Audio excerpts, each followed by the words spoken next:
Yeah.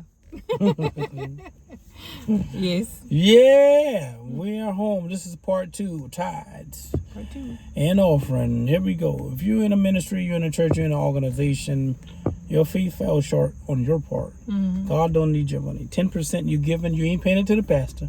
No, you're not. I don't know. I can't speak for nobody else, but suppose perhaps in God's plan in the future, he decided to make me a pastor or something. Praise God. It will never be about the money. Why? No. Because God has already equipped. And this is what I told you 20 years ago. Mm-hmm. So you know what? I feel like God got a call upon my life. Right. He's like, what you talking about? I don't understand that. I'm a Catholic. That's because you're gonna be you know, sent, not went. I had to been sent. Right. You ain't went. I ain't went on my own because I want the titles and the accolades and the glitz and glamour. I don't care. That don't mean a hill of beans, because you are still a human at the end of the day, and you can get into some mess just like if you was a regular individual. Your title don't mean snap. Titles don't mean nothing. You don't have to dress up in a fireman outfit for people to know you can put out a fire. You can be an off-duty police officer. You see something wrong, you can intervene. You can handle it. Why? You're already equipped. That's Right. what I'm saying to you. Right. To handle the job. Mm-hmm. You're already qualified. That's it. Much is given. Much is given. Much is required. That's Part it. 2, tithe and offering. You can sow your gift. Maybe you're not a cook real good. Fix the pastor and the first lady. And other people some dinners. Mm-hmm. Invite them to come over your house. You know what I'm saying? Mm-hmm. Or you cook for them. Right.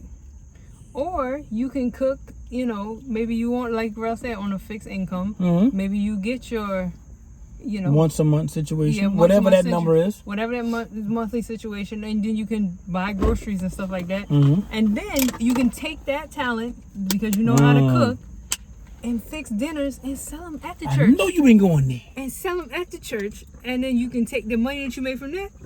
There's your 10%. You done gave double. Some churches don't want nobody to sell no items. Whoa, what's the difference? You go in the store, you buy it. What's the difference? I'm saying. If you go to a restaurant, you go to a gas station, you purchasing the items for you to eat anyway. Some churches, some pastors shin upon ticket sales of any kind and raffles and fundraisers and why selling dinners. They wash. I see high schools washing cars. Exactly. The cheerleading squad or the football squad. You know how much money they actually raise. We see it everywhere. You know what I mean? That can be actually sold. We used to stand in the line many years ago. A church, I'm not gonna call their name, used to have a like a thrift or like a tag sale.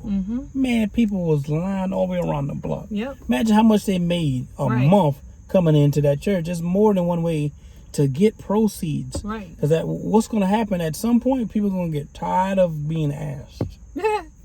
Then you can say, well, okay, they can go to the church, another church. Why? It's not where God want them to be. Not necessarily now. But why? How many times a person got written up in school? They ain't quit school because they got rid of a referral. They kept coming. You didn't quit your job just because you got written up 1 or 2 times. Maybe you was late. It happens.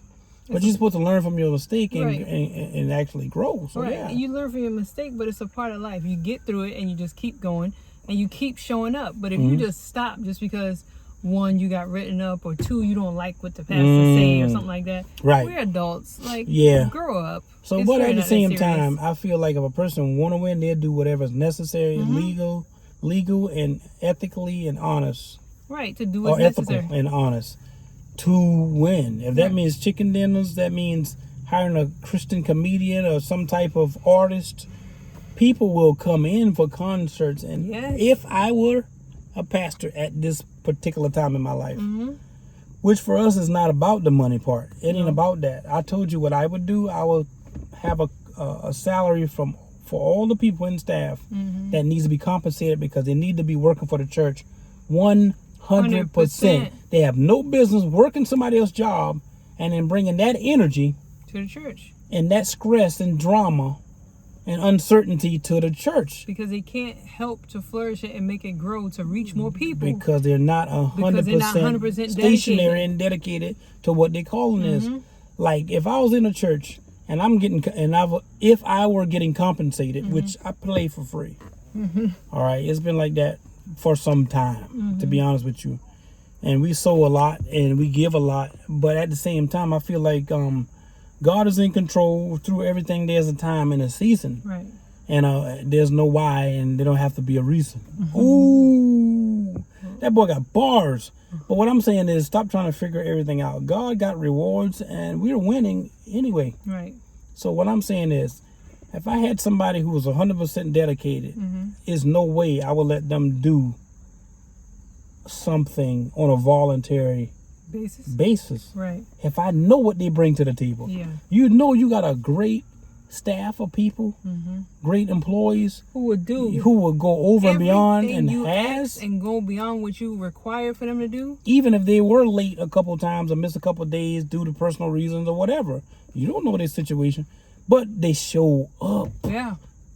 They show up, but in that case, they're getting a paycheck. But somebody who's voluntary, I hope pastors and bishops, you hear me one and all.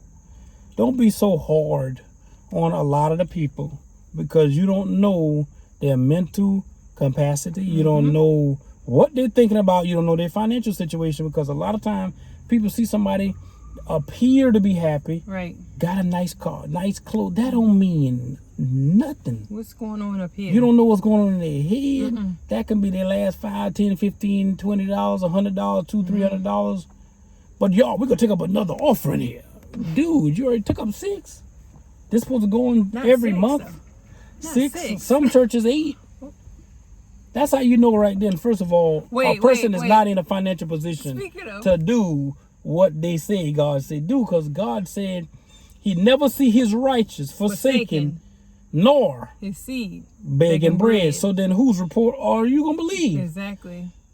God called me in the ministry whenever that time would come. It can be 5 years from now, 5 months from now, 5 days from now, 5 years from now, 10 years from now. I can guarantee you I ain't going to be asking people for no offerings. That ain't my concern. My job is to give to the people in the community. What we do here. And if I'm saying something that y'all feel offended, probably you need to exit quickly. Because all I'm talking about is the word. Everything we say and do, people don't agree with it, but it's the word. It's true. Right. And it's factual. That's my true. story I'm sticking to. It's true and it's factual. But dude, what I was thinking about when you said it, when you like 6 or 8 offerings, do you remember we used to go to church and they used to take up offering and they'd be like, after the offering is done, they'd be like, well, we're going to put another basket out because I know all y'all got at least, y'all come back around again. Y'all One more time.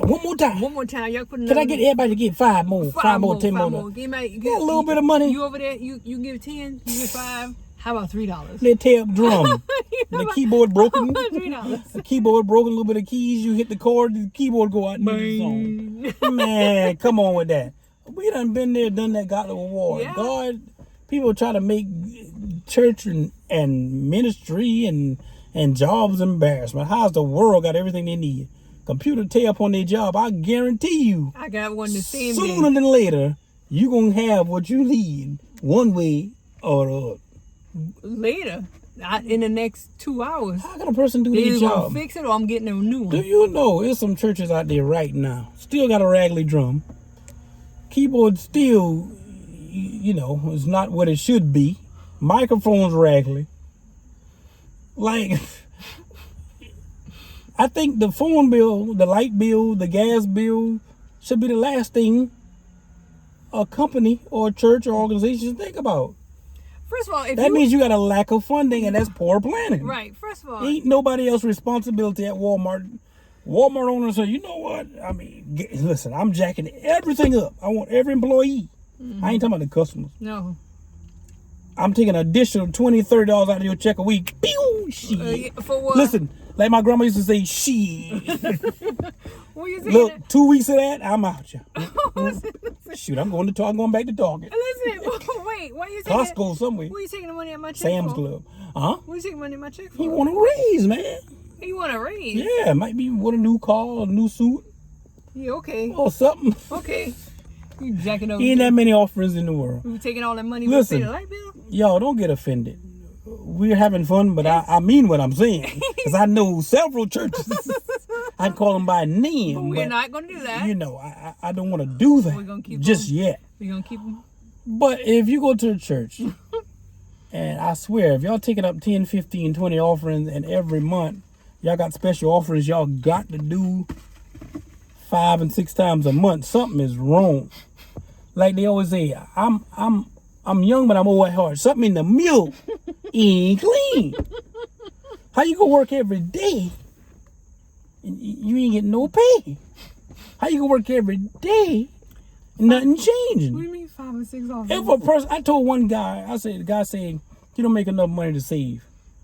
I said, that's a lie. Yeah. Listen, how much you get paid? He made good money too. He said he make $40,000.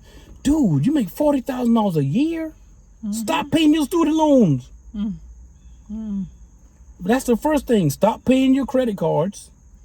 Stop paying $1,000 a month for a car to impress people who don't already like you and never did like you anyway. Listen, you have no reason paying $2,100 for no mortgage, or $1,500 a month for an apartment, $1,000 car payment, credit cards $900, student loans $900. Dude, do the math. If you make $4,000 a month, you ain't left with nothing. What you got left? Nothing. $25. A smart man or woman would say, you know what? I'm gonna reduce my costs. I like living where I'm at, but that car got to go.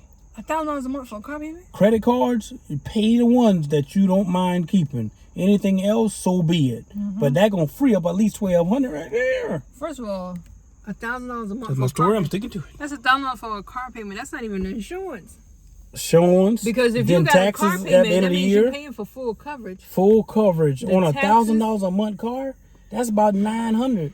That's about $1,900 a month. On a car? How I know? Because our youngest daughter, the nurse, my oldest daughter got her own business, and then my son has his own business as well. We got a family of entrepreneurs. We train them right. They got the bag. All of them doing good. Very good. Okay. Apple don't fall too far from the trees. But what I was saying was, she was getting ready to buy a car. They was going to deliver it to her. Yep. Deliver it. Yep. From a whole different state or whatever. Arizona, wasn't it? Arizona, something beautiful BMW. Ooh. That one had the turbo. That thing was beautiful. You ain't wanted to get it to my that thing I too said, fast no, what? for her. That is too fast for you. This is what I said. Oh, Dad, you know I want to say, Triana, no. Whatever. You know what? She listened to me. And God had it where she said, you know what? Even though it was right to the point where they had to deliver it a day or two, every time they went to try to deliver it, they always had to run it through another type of out-of-state testing or inspection. It wouldn't pass it due to another state's requirements for that state to get exported here to the next or imported. Right. To get imported in to Connecticut. Yeah, because they had to go through the states, and every time you go through, not only is it a weight limit, they got to check the inspections for certain things. And you know every state is different. And because it was a high premium vehicle, my point was what I was saying. I was saying to you guys, no matter how bad you want something, timing is everything. God is in control. Y'all need to count the costs. Because that same vehicle, I know I was about to say, I got to tie back into the budget, would have been $1,800 a month. Insurance for her would have been $700 and change for full coverage with a card note. And she was going to put at least 20 or 30% down, which was unheard of for a vehicle like that. But my point is, God will always give you a way of escape. Yeah, always a way of escape, but you got to be humble enough to listen and know when he's talking to you. And stop trying to go on your feelings and think, oh, I just want this, so I'm going to get it. And y'all, again, go to Real and Raw Media, YouTube. Like, comment, share, and subscribe. If you feel like, you want to hear more truth, then keep watching. us. If not, do yourself a favor. Because this is a zero tolerance channel for one. And if I get a whiff of anybody making negative comments, or anything, or feeling some kind of way, we can actually see who's watching. Right. And we have that type of technology. Do yourselves a favor. If you're not going to support, you're not going to listen, and you feel that, we ain't for you guys, then don't even watch. Right. That ain't changed the fact we almost at 1 million views. That's it. That ain't changed the fact we have about 1.2 right now in terms of subscribers just from YouTube. That has nothing to do with Facebook TikTok, or nothing. TikTok or other platforms now. It's just, this was something that was a hobby that's turned into a means of helping a lot of people. But y'all, I love y'all. I appreciate y'all. If you understand us, you understand us. You like us, you like us. You don't, you don't. There's many other channels out there. Or maybe you should start your own. But I'm not going to critique nobody. No. Remember, you can do everything that you want to do. And you don't let anybody say anything different.